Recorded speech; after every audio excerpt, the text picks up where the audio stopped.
Hey, it's great to see you. This week we're going to cover a topic that we've actually been asked about a lot. Yeah, and that is, when is the best time to have another baby? And in case this is your first time meeting us, I'm Kurt. I'm a board certified pediatrician and new dad. I'm Sarah. I'm a board certified OBGYN and new mom. And we are the Doctors Bjorkman.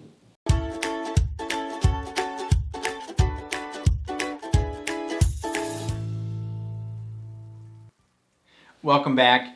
If you've been following along, over the past year we've covered all sorts of topics from getting pregnant, pregnancy, giving birth, and taking care of a new baby. And this week we're going to dive into a topic that's a bit of a hot topic, and that is when to get pregnant after a previous pregnancy. Yeah. So of course, this is a very personal decision, and there's a lot that goes into deciding when you are physically, emotionally, mentally, and financially ready to have another baby. That being said, there is some data from the medical side of things that we can share with you to hopefully help you have all the information you need to decide when is best. Yeah. So the SparkNotes version of the evidence, what we're going to cover today, is that if you live in a developed country and your last pregnancy ended with a vaginal birth, there's not a whole lot of difference in risk to you or baby if you conceive between 6 months and 5 years after that prior delivery. Yep. However, there are some very important reasons your OB may recommend you wait at least 18 months until you try to conceive again, and so we're going to go into all of that today. Before any of that, you may wonder, how soon is it even possible to get pregnant after you have a baby? And the answer is, if you aren't breastfeeding, many women may start to ovulate between 6 and 12 weeks postpartum. If you are exclusively breastfeeding and baby never goes more than about 4 hours without direct breastfeeding, then lactational amenorrhea method is a pretty effective form of contraception up until about 6 months postpartum. A good place to start the conversation today is to discuss some of the risks that have been seen with short intervals between pregnancies. Yep. Now, you may have heard that you should wait a year or even 18 months between pregnancies, but where does this recommendation come from and why? That's a great question. So the World Health Organization currently recommends waiting 18 to 24 months between giving birth and getting pregnant again, and that is to reduce the risk of stillbirth, preterm birth, and low birth weight babies. Now, there have been numerous studies over the past few decades that have looked at different risks associated with short intervals between different pregnancies. This study, published in 2006 in JAMA, took a bunch of these papers and put them together through a meta-analysis to look at some of these risks. They found a 40% increase in preterm birth and a 60% increase in low birth weight in those pregnancies that occurred less than 18 months after a prior delivery. Yeah. These risks were also seen to be increased in intervals greater than 5 years. So these risks may not be that high for you, making it okay to consider a pregnancy sooner, or maybe there are really important reasons in your health history to make sure that you wait those 18 months between pregnancies, and we're going to cover that today. It seems likely that the factors involved in this increased risk for preterm birth, stillbirth, low birth weight babies has to do with nutritional deficiencies in mom or inadequate time for them to recover from a prior pregnancy and delivery. Yeah. There's also some theories that there may be some role of inflammation or even mild infections from the first pregnancy that could play a role and have negative effects on a follow-up pregnancy if there's very short intervals between the two. Yeah. We always imagined kind of having our kids close together in age, and so this kind of led us to ask, how soon is it okay to start trying again to minimize risk to mom and pregnancy and baby?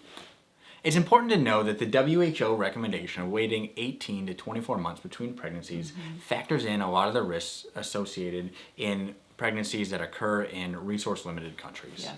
However, if you are in good physical health and your body has had time to recover from a prior pregnancy, newer studies are actually showing that intervals of 12 months or even 6 months may not have a largely increased risk to you or that future pregnancy.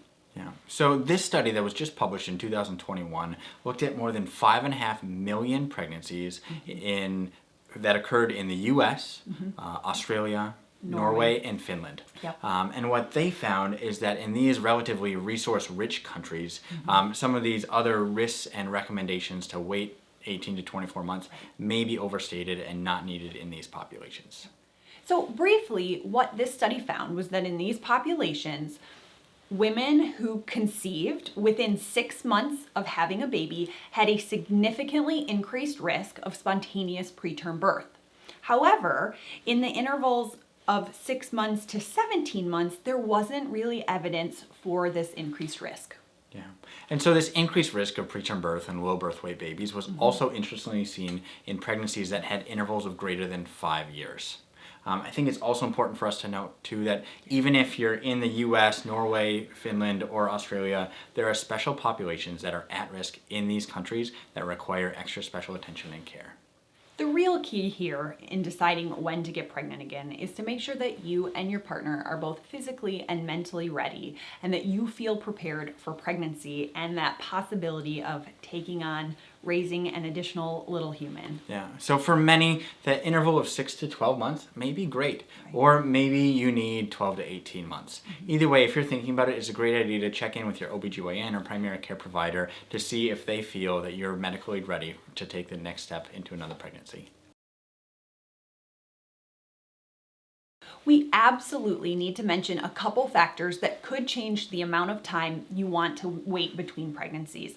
And the first one I want to mention is a C-section. So studies have shown again and again that pregnancies after a C-section within that 6-month postpartum time frame are at an increased risk of having a uterine rupture or mom needing blood transfusions. Okay, so that's pregnant within 6 months of a C-section.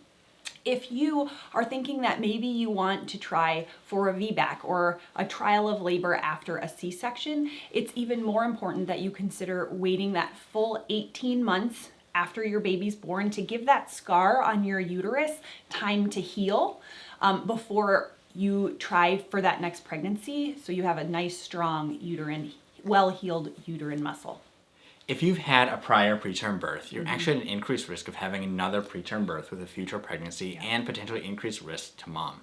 Because of this, ACOG recommends that moms who've had preterm births be counseled that a short interval pregnancy potentially could negatively affect the outcomes of their pregnancy and the health of mom. And there may be some benefit for these women to target that 18 to 24 month windows.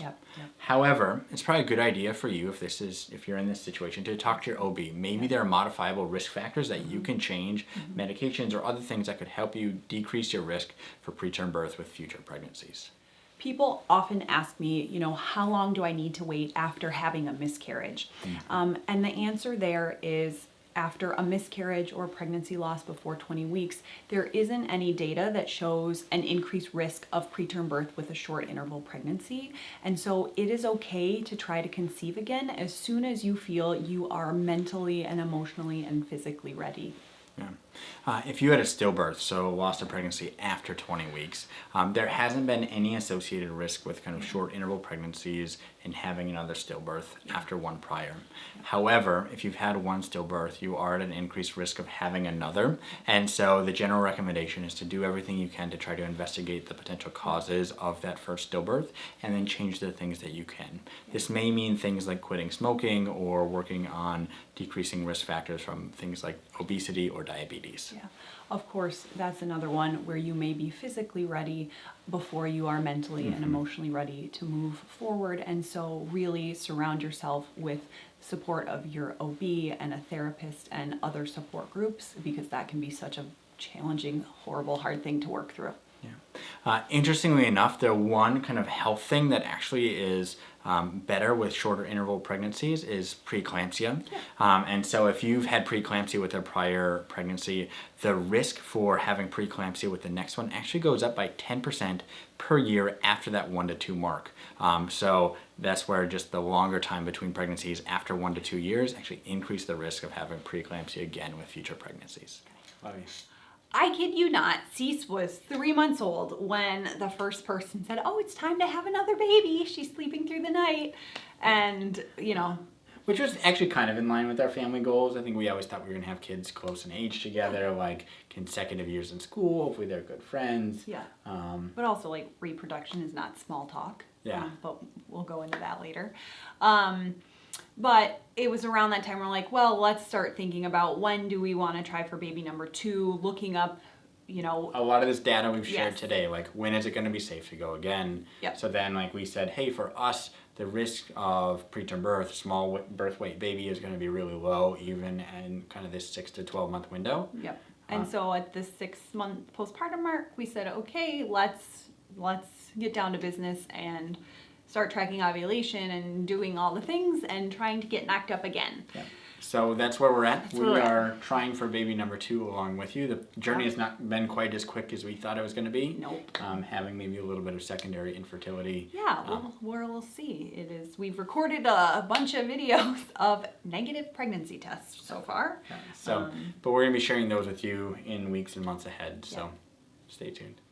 All right. Hopefully that helps you as you are thinking about building your family and when is the right time to have the next kiddo. I know it has been something we've been thinking about a lot, so wanted to share that with you guys. Yeah, and with that, we're going to be sharing our own journey to hopefully baby number 2 Yep. over the upcoming weeks. So make sure you're subscribed for that. Yeah. We'll see you next week.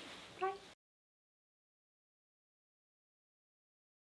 We're doctors. But not your doctors. Anything we've said in this video is for education or entertainment purposes only. It is not medical advice. Any specific medical questions you have should be directed to your provider.